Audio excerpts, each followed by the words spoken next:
पृथ्वी के हर कोने में आज हमें किसी न किसी रूप में जीवन देखने को मिलता है, लेकिन आज से 5 बिलियन साल पहले एक समय ऐसा भी था जब अर्थ अपने फॉर्मेशन फेज में था। आज जिन पोल्स, पहाड़ और लैंडस्केप का लुत्फ हम उठाते हैं, उस दौर में ऐसा कुछ भी नहीं था।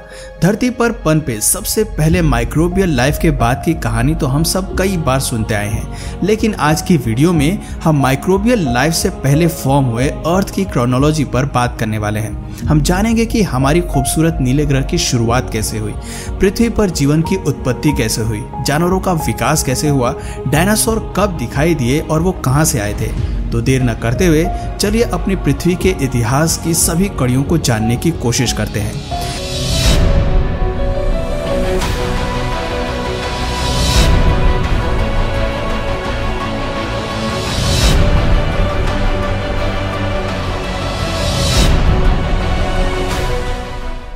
लगभग 5 बिलियन साल पहले जब पृथ्वी का निर्माण भी नहीं हुआ था, तब केवल हमारे सूरज की फॉर्मेशन हुई थी और यह पूरी तरह स्टार डस्ट से घिरा हुआ था। लेकिन असली कहानी तब शुरू हुई जब आउटर स्पेस में मौजूद कॉस्मिक डस्ट टाइट होकर एक साथ जुड़ने लगी, जिसकी वजह से स्मॉल स्टोन्स फॉर्म हुए। और यह काफी रोचक और सिंपल प्रक्रिया थी जो काफी लंबे समय तक चली, लेकिन इसी प्रक्रिया ने प्लैनेट्स की फॉर्मेशन में एक बड़ी भूमिका निभाई। ग्रेविटी ने इन स्टोन्स को कई मिलियन सालों तक खींचा, जिसकी वजह से पृथ्वी एक बॉल के शेप में आ गई। लेकिन अब भी पृथ्वी अपने असली स्वरूप में नहीं बनी थी, इसे अभी भी कई सारी प्रक्रियाओं से होकर गुजरना बाकी था।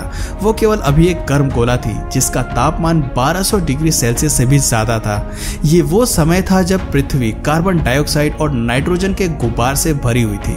तब तक ना तो हवा थी और ना ही कोई एटमॉस्फेयर था, यहाँ तक कि एक ठोस सतह का निर्माण भी नहीं हुआ था। चारों ओर केवल लावा बह रहा था। लेकिन इस स्थिति को बदलने में ज्यादा समय नहीं लगा। जल्दी ही एक ऐसी घटना हुई जिसकी वजह से हमारा ग्रह एक नए ग्रह से टकराया, और ये टकराव इतना भारी था कि पृथ्वी से एक टुकड़ा टूटकर अलग हो गया, जो आगे चलकर चांद कहलाया। आज भले ही चांद पृथ्वी से काफी दूर है, लेकिन अपने शुरुआती दौर में हमारा चांद पृथ्वी के काफी करीब रोटेट करता था। समय के साथ दूरी बढ़ती चली गई, चांद भी ग्रेविटी के चलते गोलाकार शेप में फॉर्म हो गया। लेकिन टकराव का ये सिलसिला अभी खत्म नहीं हुआ था। 600 मिलियन साल बाद हमारी धरती को एक और फेज से गुजरना पड़ा, जब सोलर सिस्टम में मौजूद मेटेरॉइड्स भारी मात्रा में धरती की ओर गिरे। सोलर सिस्टम के निर्माण से बने हुए मेटेरॉइड्स जब धरती की ओर आए तो वो अपने साथ पानी की कुछ मात्राएं भी लेकर आए। कई मिलियन साल तक लगातार पृथ्वी पर गिरने की वजह से वहां पानी की ढेर सारी मात्रा इकट्ठा हो गई। वाटर बॉडीज ने पृथ्वी के तापमान को 70 डिग्री तक कूल करने का काम किया, लेकिन अभी भी पृथ्वी की सतह काफी गर्म थी, जिसे ठंडा करने का काम भी पानी ही करने वाला था। आपको बता दें कि आज जिस पानी को हम धरती पर इस्तेमाल करते हैं, यह मिलियन सालों पुराना है। और सबसे बड़ी बात है कि यह एक्स्ट्रा टेरेस्ट्रियल वर्ल्ड से संबंध रखता है, यानी कि आम भाषा में कहें तो पानी पृथ्वी पर नहीं उपजा, बल्कि मेटेरॉइड्स के जरिए मिला है। शुरुआती दौर में धरती की रोटेशन स्पीड भी काफी ज्यादा थी, जो वक्त के साथ साथ धीमी पड़ती गई। इसी की वजह से ओशन वाटर भी कम होता गया। पृथ्वी के बनने के 700 मिलियन साल बाद इसकी सतह पूरी तरह पानी से कवर हो गई। जमीन केवल कुछ आइलैंड के रूप में ही मौजूद थी, लेकिन कोर से लावा का निकलना अब भी जारी था। ये लावा पानी के चलते ठंडा होकर ठोस हो रहा था, जिससे सतह का निर्माण होना शुरू हो चुका था। धीरे धीरे इस प्रक्रिया ने रफ्तार पकड़ी और लावा से बनने वाली सतह ने जुड़ना शुरू किया। ऐसे में पानी के अलावा पृथ्वी पर महाद्वीपों का भी फॉर्मेशन हुआ। 3 बिलियन साल बाद जब पृथ्वी एक ग्रह के रूप में फॉर्म हो गई, तब भी मेटेरॉइड्स का पृथ्वी पर गिरना जारी रहा। खास तौर पर जब मेटेरॉइड वॉन्केट समुद्र में गिरा तो इसने पानी में अलग तरह के केमिकल्स को रिलीज किया, जिसकी वजह से कई रिएक्शन हुए और पहली माइक्रोबियल लाइफ धरती पर फॉर्म हो गई।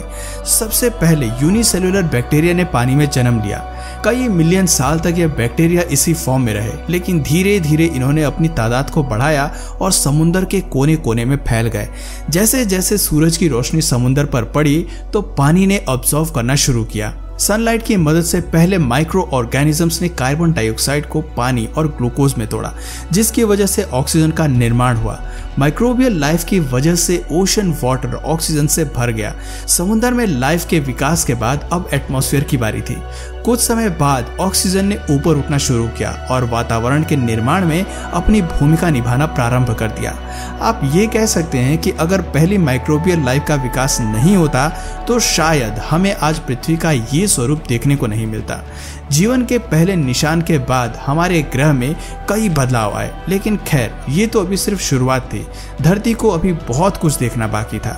इसी तरह 2 बिलियन साल बीत जाने के बाद पृथ्वी पर ऑक्सीजन की मात्रा काफी बढ़ गई और प्लेनेट की रोटेशन स्पीड में भारी कमी आई। दिन बड़े होते चले गए और पृथ्वी पर वो सभी हालात पैदा हो गए जो किसी भी जीवन के लिए सबसे जरूरी थे। 1.5 बिलियन साल बाद जब सब कुछ शांत हो गया तो पिघले लावा के चलते पृथ्वी की सतह ने टूटना शुरू किया। शुरुआती दौर में जमीन पूरी तरह से एक दूसरे से जुड़ गई थी, लेकिन लावा के चलते प्लेट्स में मूवमेंट स्टार्ट हुई, जिसकी वजह से सभी सतह ने टूटकर अलग अलग महाद्वीपों का निर्माण शुरू कर दिया। जहां एक तरफ सभी महाद्वीप एक दूसरे से अलग होने लगे, वहीं वोल्केनिक एरप्शंस के चलते कार्बन डाइऑक्साइड भी प्रोड्यूस हुई। कुछ समय बाद धीरे धीरे पृथ्वी का तापमान 50 डिग्री सेल्सियस तक नीचे गिर गया।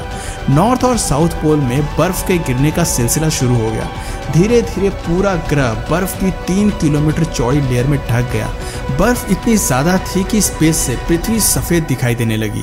सूरज से आने वाली गर्मी भी सफेद बर्फ के चलते वापस आउटर स्पेस में रिफ्लेक्ट होने लगी। लेकिन ये स्नो एज हमेशा के लिए धरती पर नहीं पनपने वाली थी। पृथ्वी का कोर गर्म था, इसलिए एक बार फिर वोल्केनिक एरप्शंस के चलते वातावरण गर्म हो गया और फिर बर्फ पिघल गई और एक बार फिर से कार्बन डाइऑक्साइड ने एटमॉस्फेयर में जगह बना ली। बर्फ के पिघलने से सनलाइट और आइस में केमिकल रिएक्शन शुरू हुआ, जिसकी वजह से वातावरण में ऑक्सीजन की मात्रा बढ़ गई। कई सालों तक ये घटना इसी तरह साइकिल में चलती रही। ऐसे में मिलियन साल बाद पृथ्वी का तापमान एक एवरेज लेवल तक जा पहुंचा, जो इंसान के रहने के लिए बिल्कुल परफेक्ट हो गया।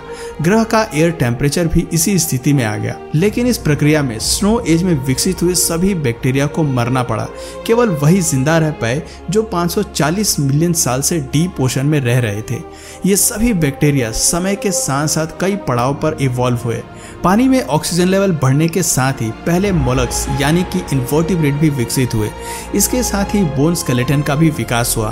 पहले वर्म्स से लेकर स्पॉन्जेस और ट्रिलोबाइट्स का विकास भी शुरू होने लगा। हालांकि जमीन अभी भी खाली थी, लेकिन पानी के नीचे एक ऐसी दुनिया का विकास शुरू हो चुका था जो इससे पहले पृथ्वी पर कभी भी नहीं पनपी थी। पानी के अंदर पहले इंसेक्ट्स के साथ पहले प्रीडेटर्स का विकास हुआ, जिन्होंने अपने भोजन के रूप में ट्रिलोबाइट्स को खाना शुरू किया।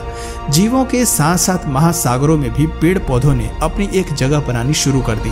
प्लांट्स और एनिमल्स की कम से कम 10,000 प्रजातियां अस्तित्व में आ गई। जहां पानी के अंदर एक सुंदर मरीन वर्ल्ड का निर्माण हो रहा था, वहीं हमारी सतह अभी भी बंजर थी। इसका सबसे बड़ा कारण सूरज की किरणों से पैदा होने वाली रेडिएशंस थी।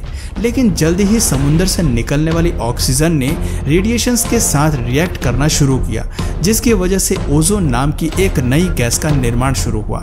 इस गैस ने धीरे धीरे पूरी पृथ्वी को कवर कर लिया, जिसकी वजह से सूरज से आती हार्मफुल रेडिएशन ओजोन लेयर से अंदर नहीं आ पाई। वक्त के साथ ओजोन काफी मोटी होती चली गई, जिससे 375 मिलियन साल पहले पृथ्वी की सतह पर पहले पौधे ने पनपना शुरू किया और ऐसे में एक ग्रीन एनवायरनमेंट का विकास शुरू हुआ।